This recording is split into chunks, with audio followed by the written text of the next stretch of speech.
Namaste, future yogis.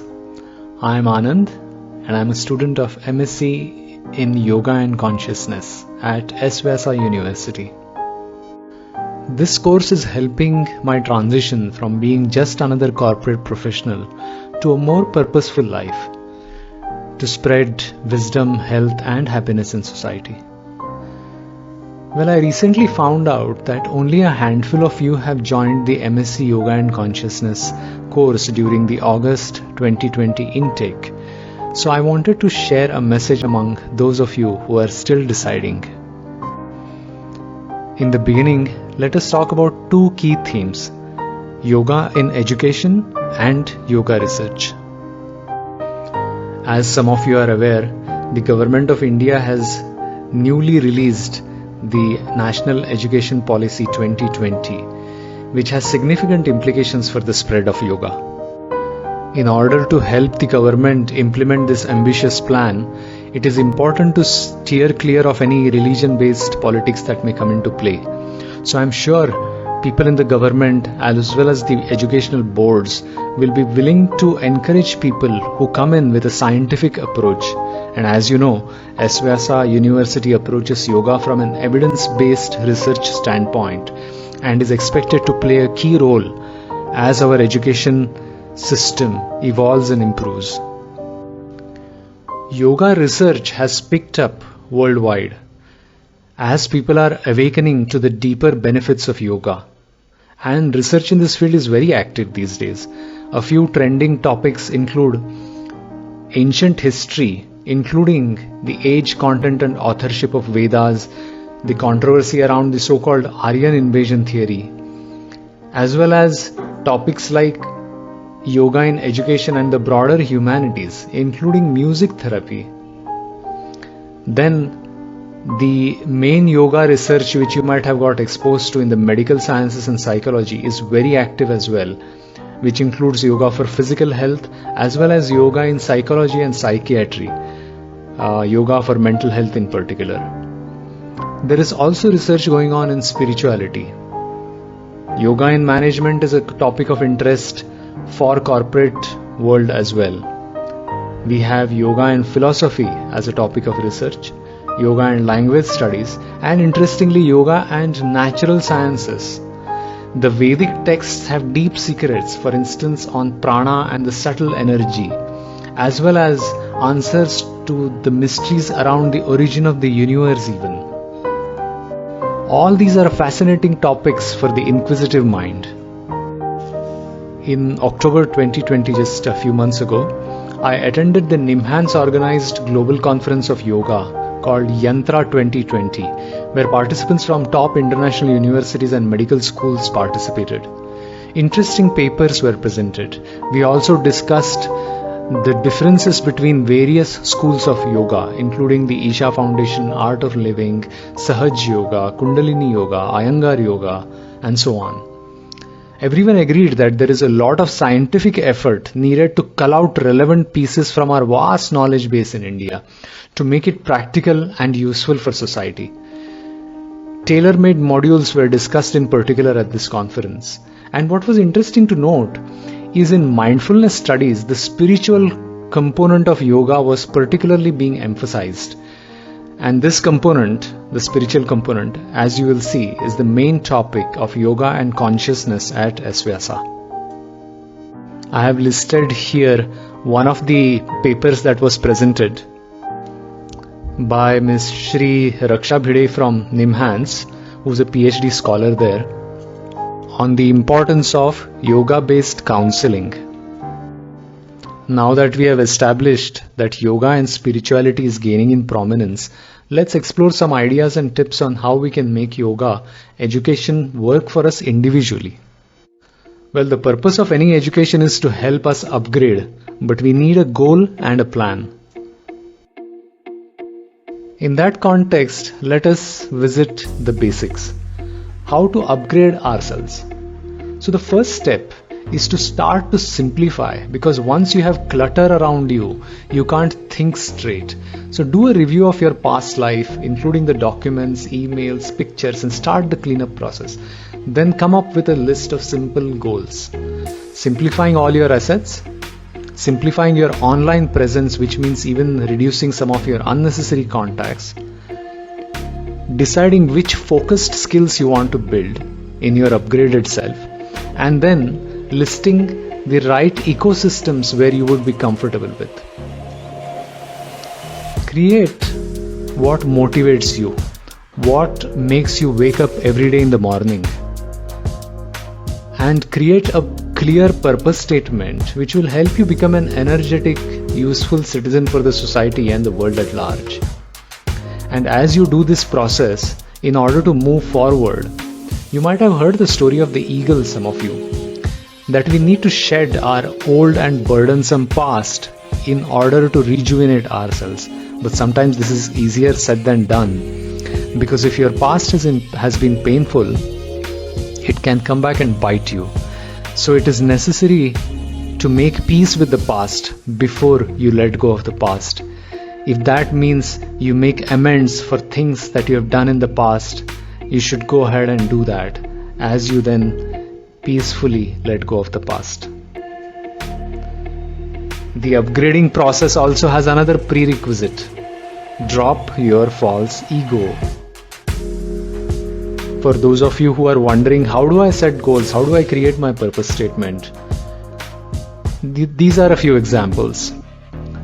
When you are creating your why in the context of yoga, it could be as simple as exploring the path of yoga for self-realization and helping others along the way, or spreading wisdom, health and happiness in society.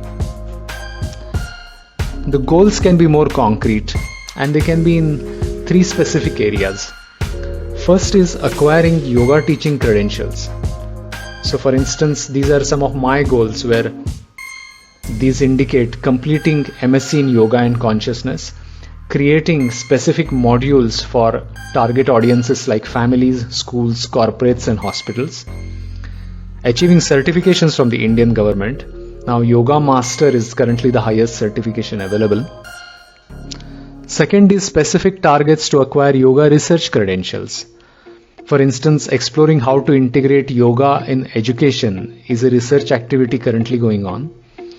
Exploring our philosophy, which is Upanishads, Vedas, history and Sanskrit, is also another field of research going on. So establishing credentials there. And then there is an examination administered by UGC called the NET exam for both professor as well as researcher credentials in India. So one could target to clear the NET and the JRF exam. And finally, we set clear goals for what our profession can be and what our location can be. And while planning is good, also remember, as life unfolds, there are signs you will see which may need you to alter your plan. So remain receptive to these signs. Some of you may say, okay, I'm convinced about yoga, but why yoga and consciousness in particular? Well, both yoga therapy as well as yoga and consciousness specializations can train you to be a healer and a medical professional if you so desire. However, the MSc in Yoga and Consciousness at S. Vyasa is different from an MSc in Yoga Therapy in a fundamental way. The consciousness course is designed to awaken the yogi in you and to elevate your thinking to a spiritual and a philosophical level. And thus, Sanskrit, Vedic chanting and Indian philosophical texts such as the Upanishads, Tarka Sangraha and Bhagavad Gita are covered in much more depth in the Yoga and Consciousness course. In fact, one can be an ambassador of Indian culture and values after completing this course. Also, as you saw from the NIMHANS research that I talked about, yogic and spiritual counseling is an area that is coming up in importance even in the medical field. So while naturopathy hits wellness from a corporal perspective, the study of consciousness hits the root, the very definition of who we truly are. And that begins the journey towards ultimate bliss, or as we students of yoga and consciousness say, towards Sat Chit Ananda. Thus, yoga and consciousness can stir a powerful awakening within some of us. Some of you may say, all this sounds rosy and nice, but what does it mean in terms of my daily schedule? Is it achievable? So let's discuss what a typical daily schedule for any MSc student looks like. And this is similar for whether you are in yoga therapy course or in yoga and consciousness. A typical waking up time is 4:15 in the morning, yes, pretty early, because the yoga practical classes start at 5 a.m. These could be either the asana class or the Vedic chanting class depending on the semester you are in. Followed by then either a karma yoga session at 6 a.m. or a kriya yoga.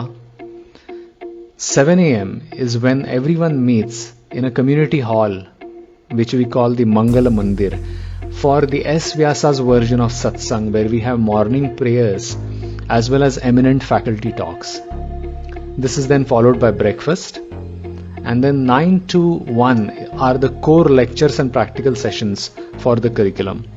1 o'clock is lunch, and from 2 to 4:30 there is a combination of lectures, research guide meets, library time, cyclic meditation, as well as karma yoga or service.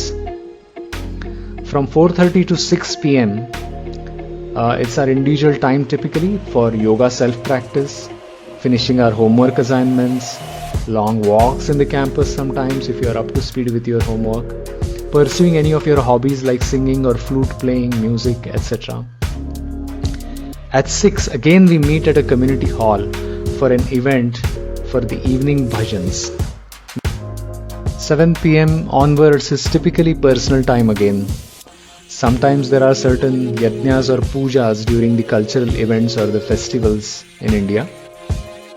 At other times you can just use it as your own reading time. Dinner is typically at 8. Now you must be wondering, I have mentioned drama a number of times. So let's talk a bit about drama at S. Vyasa. So this is something for the newcomers to bear in mind. Drama is an important component of life at S. Vyasa, both on-stage drama as well as off-stage drama.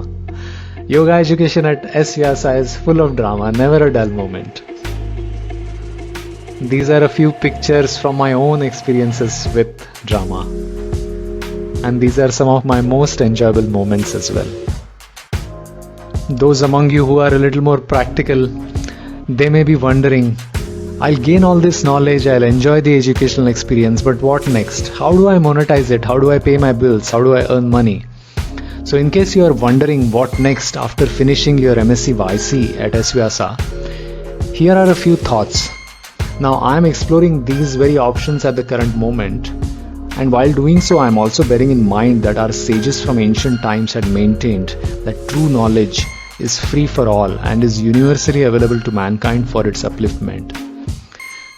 If anyone of you are keen to start an entrepreneurial venture with me, let's explore.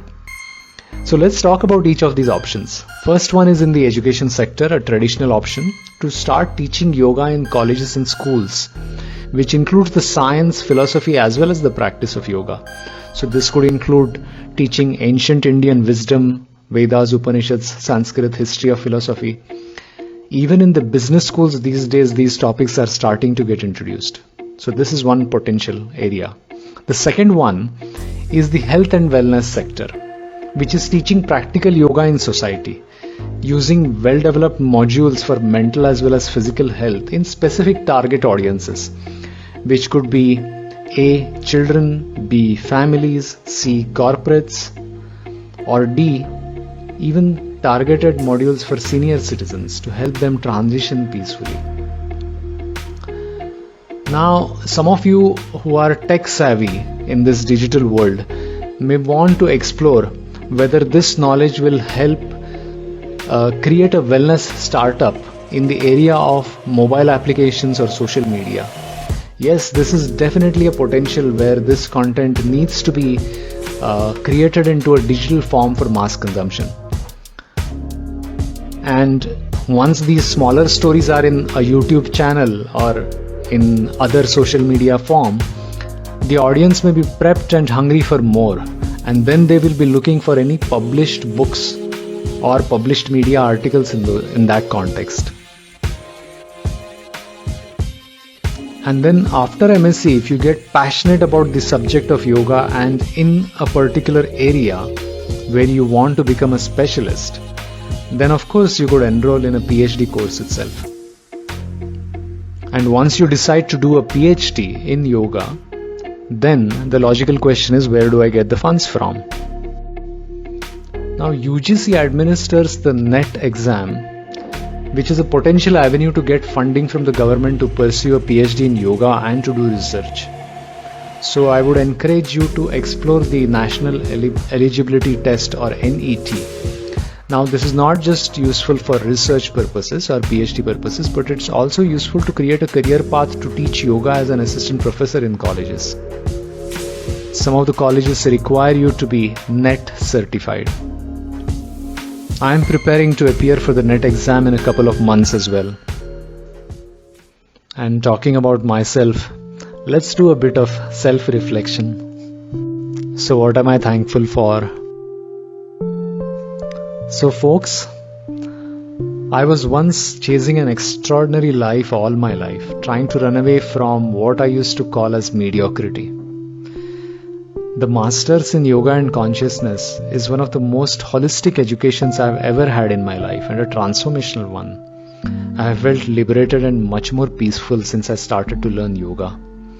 My body is suddenly not a constraint anymore. I have learned techniques to cure myself of illnesses naturally. I am doing things that I thought were impossible a few years ago. A recent example was losing all my excess weight of 12 kgs within 3 months in an easy and healthy way, from August 2020 to October 2020. And also to start the healing process from various body aches, including my back pain. Thus, yoga education has shown me that one does not need an extraordinary life to be happy. One can have extraordinary happiness from an ordinary life. And I thank Providence for teaching me how a simple life can be a happy life. As I bask in the morning sun in Bangalore today, I realize I am already fulfilling my childhood dream I had once for myself, the dream of a holistic education across science, philosophy, as well as the arts. So thus I have no more regrets and no more wishes left unfulfilled. Just one thought lingers, which is the ecosystem I will choose to anchor myself as I start giving back to society. Namely, which universities, which ashrams, which countries, and so on. So that was a little bit about me. What about you? Hey, have you watched the Ice Age movie? There is an interesting character in the movie called Scrat. This is a squirrel who's chasing acorns and is obsessively chasing acorns. Now some of us, including me, have been like Scrats in our life, chasing our acorns.